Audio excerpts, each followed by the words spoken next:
Hi guys, എളുപ്പത്തിൽ ഉണ്ടാക്കാൻ പറ്റുന്ന എന്നാൽ നല്ല ടേസ്റ്റി ആയിട്ടുള്ള ഒരു ഐറ്റമാണ് ഇന്നത്തേത്. അതിനായി ക്യാരറ്റ് അരിഞ്ഞ് വേവിച്ചത് 1 കപ്പ്, മധുരത്തിന് ആവശ്യമായ പഞ്ചസാര, 3 സ്പൂൺ പാൽപ്പൊടി, 2 മുട്ട, ഏലക്കായ എന്നിവ നന്നായി മിക്സിയുടെ ജാറിലിട്ട് അരച്ചെടുക്കുക.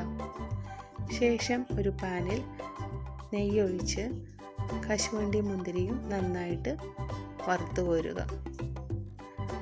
ചുവടി പിടിക്കാതിരിക്കാൻ വേണ്ടിയിട്ട് ഞാനൊരു പാനിൻ്റെ മുകളിൽ വെച്ചിട്ടാണ് ഇത് ചെയ്യുന്നത്. അതിനുശേഷം ആ പാനിലേക്ക് നമ്മൾ അരച്ചു വച്ചിരിക്കുന്ന മിശ്രിതം ഒഴിച്ച് അടച്ചു വെച്ച് വേവിക്കുക.